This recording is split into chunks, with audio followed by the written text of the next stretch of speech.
ng Ilocos. Kanino siyang bagman? Yun ang tanong. Ano po sabi ni Ma'am Marlene? Oh, 'di ba? Ngayon sabi ni Crisando, kahit kailan hindi mananaig ang kasamaan laban sa kabutihan. Ngayon, ito naman pong si Jesus Palsis, mga bossing, nag-post din patungkol yata sa bagman din ho ata ito. Mga kababayan, sabi ni Jesus Palsis, Tweety Bird confirms BBM has given the go signal na 100% ilaglag na si Amy Marcos. Baka ito ho talaga ang dahilan. No? Wala tayong magagawa. Ba't adan? Hindi, wala tayong magagawa. Kahit kapatid ko yan. Eto, hiningi ko, no? Kumandidato ko para sa pagka-presidente at nasa mandato ko na linisin ang Pilipinas. Wala. Lumabag sa batas ang aking kapatid. Wala akong magagawa kundi masama yan sa kulungan. 'Di ba? Tingin ko yan kung sakali. Tweety Bird confirms BBM has given the go signal na 100% ilaglag na si Amy Marcos pag lumabas na daw ang bagman niya from DPWH as a senator and as a governor of Ilocos Norte. Ipapakulong na ang hilaw na mangga.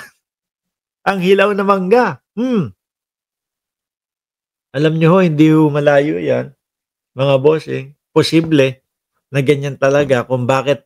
Kasi mga kababayan, tayong mga Pilipino, makapamilya ho tayo eh. 'Di ba? Makapamilya ho tayo. Hangga't maaari hindi mo ilalagay sa kahihiyan yung pamilya mo. Pero yung kay Amy Marcos na nakita natin, mismo ang sabi ni Sandro Marcos, kahit itanong nyo doon sa mga anak ni Amy Marcos, sasabihin nila hindi totoo yung sinabi ng nanay nila. Pero iba si Amy, Iba si Amy, mga kababayan. Pati po yung hugis ng muka, iba si Amy. 'Di ba? Ngayon, eto, mabilisan ko ipapakita sa inyo yung sagot ho ni Sandro Marcos, mga kababayan. Eto, asan ba? Eto, asan nga? Eto nga. Ayan ho, mga boss Chipamo, sir.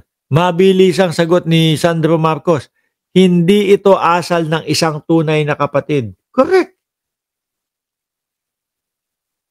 Hindi, para daw ho maniwala kayo na concern si Amy Marcos kay Pangulong Bongbong Marcos, dinagdagan naman daw niya ng, ading, halika na, umuwi na tayo, pagod na tayo, para daw ramdam na concern.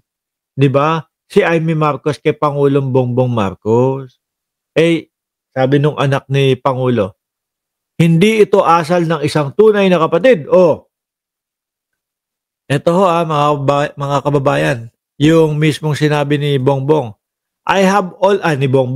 Ni Sandro, I have always acknowledged and respect the role of my tita Senator Amy Marcos played in the early part of my public life. That respect remains, which is why this will be the first and last. Biruin mo, Dinawit na siya, dinamay na siya. Tingnan mo nga itsura ni ni Sandro Marcos. Kung itsura na bumabatak. Siguro ho, mga kababayan, ipagpalagay na natin, kunyari na lang po, bumabatak yung mga magulang. Sabihin na natin, example lang ho ito, bumabatak si Pangulong Bongbong Marcos at yung asawa. Pagbibigyan natin sila. Pero, yung mga magulang po, hindi nila hahayaan na malulong yung kanilang yung kanilang anak sa droga ho, mga bossing. Kaya napaka-imposible nung sinasabi talaga ni Amy Marcos. To further repeat an accusation against President Bongbong Marcos and the First Lady, and for the first time ever myself, that is not only false, but dangerous, irresponsible, sa lahat po ng binanggit ni Senadora, walang basihan, walang katotohanan, at walang magandang idudulot sa bayan. No? Hindi ito asal ng isang tunay na kapatid. Totoo. Baliw si Amy. Ay, hindi. Sabi ni Felix Paborada oh. Hoy Amy, baliw ka na. Sira na ang TikTok mo. Oh. Kupal kang botox ka. Naka-botox ba si Amy? Naka-botox ka si Amy Marcos? Hindi ko alam, ano? Pero ayan, mismong si Sandro Marcos na ho. Sinasagot na ho siya, mga kababayan, mga boss chief amo, sir. At eto pa, ano po, yung hinaing nung netizen, mga kababayan, talagang ano tawag dun? Bukong-buko si Amy Marcos, mga bossing. Ito, papakita ko sa inyo, ha? Ito, ipapakita ko sa inyo. Yung netizen talagang binuko si Amy Marcos. Ayan, ho. Ngayon, sino ba to? Si Mariel, Gen Z, worker, student, registered, voter. Ayan. Sabi dito ni Mariel, ang ganda ni Mariel, oh, batang-bata ito, ah. Hindi tayo sinabihan ng INC na ang ibig sabihin pala ng transparency and accountability ay siraan ang presidente, siraan ang gobyerno. Sila naman ho kasi mga bossing ang sinabi nila nakakadalawang sila, 2 beses na ho. Sinabi nila nung una kapayapaan, pero ano ho ang naging ending? Pamumulitika din ho. 'Di ba? Sumunod ho, mga boss chief mo sir, ito transparency naman din po ang sinabi nila, transparency and accountability, pero po ano ang nasa loob ng rally na yon at ano po, puro paninira po sa presidente. Mga boss chief mo sir. 'Di ba? Puro pagpapabagsak sa presidente, mga kababayan. Kaya napapansin ho ng mga Gen Z, napapansin ho ng mga netizen na mukhang paulit-ulit mamalabsa yung mga ganitong estilo ng INC na tipo bang gagamit ng word na makakaakit doon sa kanilang miyembro para mapasama. Kapayapaan, accountability, at ano pa. At saka yung ganyan, transparency. Pero deep inside, mga bossing, kung ano yung mga pag-uusapan nila doon sa loob ng kanilang rally, puro pagpapabagsak sa gobyerno. Kaya nga ako hindi ko natatawagin na wag kayong magagalit sa akin na INC hindi ko natatawagin yung mga rally ninyo na kapayapaan rally, peace rally. Ang tawag ko na diyan political rally na minsan may halong destabilisasyon. 'Di ba? Biruin mo mga nandoon, Marcoleta, Guanzon, sino pa? Marcoleta, Guanzon, si Amy Marcos na pinaka-worst, 'di ba? Ang pinunta ng iba doon, para sa kapayapaan. Tapos biglang ang makikita mo si Rowena Guanzon na walang ibang sinabi kundi bangag, puro ganun lang ho. 'Di ba? Sabi dito, kasi bakit nila pinayagan na magsalita yan sa stage? Correct. Kasama na sa plano talaga yan. At ako naniniwala ako, mga boss chief mo sir, na yung video ni Saldico na lumabas o inilabas niya, kasama na din ho yun sa plano para paigtingin po yung galit ng mamamayang Pilipino kay Pangulong Bongbong Marcos. Yun po ang ibig sabihin ng pagkakasunod-sunod na yan. Diba? O para bago mag-rally, galit na ang mga Pilipino sa kapatid ko. Biruin mo, no? Kapatid niya. Tapos ipinapahamak niya, sinasabihan niya nung mga hindi totoong mga bagay, mga kababayan, no?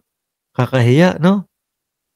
Kasi bakit nila pinayagan na magsalita yan sa stage? Politiko yan si Amy. Oo. Nakalimutan. Wait, alam pala nila na nagdadrug si BBM. Bakit nila inendorso noong 2016 at 2022? Isa pa ho yan. Di po ba? Kasi mga kababayan, hindi naman ho nila papayagan si Amy Marcos na magsalita ng ganyan kung walang basbas nila. Merong basbas ho yan mga bossing, 'no? At simula pa lang naman ho, yung sa impeachment ng Vice Presidente, ayaw na po ng INC, nung pamunuan ng INC, yang impeachment ng Vice Presidente. Bakit 'to? Kung maalala niyo ho, 'di ba, ano sinasabi nila, "Oh, ano 'yan, ganito, ganyan." Kumbaga, ang daming problema ng mamamayang Pilipino, ang daming problema ng ating bansa tapos uunahin pa yang impeachment ni Sara Duterte. 'Di ba sila yung nangunguna na kumontra sa impeachment? Mga boss, sabi niyo accountability at transparency ang gusto ninyo. Bakit hindi niyo hayaan ang mamamayang Pilipino na marinig kung ano yung dapat marinig sa depensa nila Sara Duterte? Bakit mas pinili ninyo na itago yung sasabihin o itago sa mamamayang Pilipino? 'Di po ba? Kaya ho ako ngayon medyo sorry mga INC, parang ang paniwala ko na dito, political rally na lang po, 'no? Na meron silang mga sinusuportahan na mga politiko at ipinagtatanggol nila diyan sa mga rally na 'yan, tapos papaatinin yung mga miyembro ho, 'di ba? Hindi na ho puwedeng tawagin, para sa'kin hindi na ho puwedeng tawagin mga bossing, na peace rally or kahit ano man. Ngayon sa susunod na mga pa-rally-rally nila, ano magiging epekto nito? Baka ho yung mga ano, baka po yung mga, miyembro ng INC hindi na sumama. Ay naku, kasi naman yung ginagawa dun puro pamumulitika, puro politika, ayoko na, hindi na ako sasama ulit dun, 'di ba? Maano, anong tawag diyan mga bossing, madadala ho. Oh, bata pa 'yan, Gen Z pa 'yan, 'di ba? Oh wait, alam pala nilang nagda-drug si BBM, bakit inendorso noong 2016 o 2022? 'Di ba kayo napagbigyan ni BBM kaya desperado na ang mga galawan ninyo sa rally? Baka hindi nga. May mga naririnig tayong balita na may mga gustong iupo sila, 'di po ba? Mukhang ayaw ni Pangulong Bongbong Marcos. Kaya siguro nandiyan sila, rally, banatan natin si Bongbong Marcos, 'di ba? Oh.